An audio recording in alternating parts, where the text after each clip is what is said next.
Gusto mo ba makinig kung paano magtatapos ang mundo natin, na bababa na si Jesus galing sa langit? Gusto mong malaman? Kailangan maging mabait tayo lahat, hindi tayo magpakasama. Gandahan natin ang istorya natin dito sa mundo. Pag mag-end of the world na, lahat ng nasa sementeryo, yan ay babangon ang mga patay. Yung kaluluwa lang maiiwan, ang katawan syempre wala na nun, kasi nailibing na sila, no? Tapos ngayon, pag naghuhusga na sa Jesus, yung masasamang tao syempre papunta sa impyerno. Ang mababait pupunta sa langit. Pero saan mo gustong pumunta? Sa impyerno o sa langit? Sa heaven. Yun yung langit, sa heaven.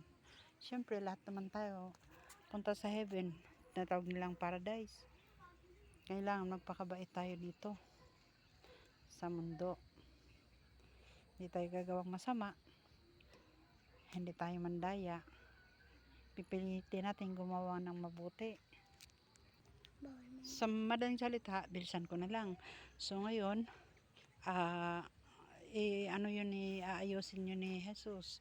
Mas maganda talaga kung mapunta tayo sa langit. Kasi mainit dun sa impyerno. Alam ba, nabalitaan nila, si Michael Jackson namatay na. Si Michael Jackson nagsasayaw-sayaw pa doon. Nandun daw sa impyerno. Tapos si Pope, sino ba yun, ang Santo Papa natin, nandoon din daw. At saka sino pa ba yung isang artista na yun? Kalimutan ko, may Tagalog pa nga ay Pilipino, oo. Pero yung katawan ng tao, pinupunta-puntahan niya yan. Diba, namatay na siya. Balik-balikan ng kaluluwa yan, yung katawan niya, lalo na kung siya yung tatawagin. Yun ang paniniwala sa Katoliko. Mayroon din naman ibang relihiyon na iba ang paniwala. Kanya-kanya tayong paniniwala. Pero ako, Katoliko, yun ang paniniwala ko. Tapos pag nangyari yung lahat, yung mga propeta, yung mga angel na galing sa langit, mag-iingayan. Mayroon silang hinihipan trompeta, mag-iingay, tut, mas maingay pa sa bagong taon, no? Sila bababa. Tapos na kasi, naghuhusga na ang mundo. Okay lang kung yan ang mangyayari. Wag lang ang gera.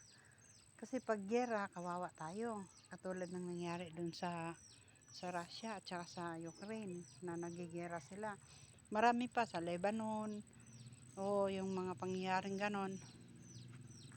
Okay lang yun kung maghuhusga sa Jesus, kung saan tayo nararapat. Yung mga masama kung saan ilalagay, yung mga mabait kung saan ilalagay.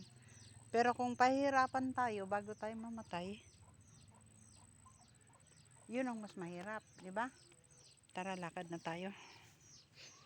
So yun ang kwento namin. Kasi paano, kasama ko bata to eh. Pero matanda na to. Matandang bata. Sige, bye-bye.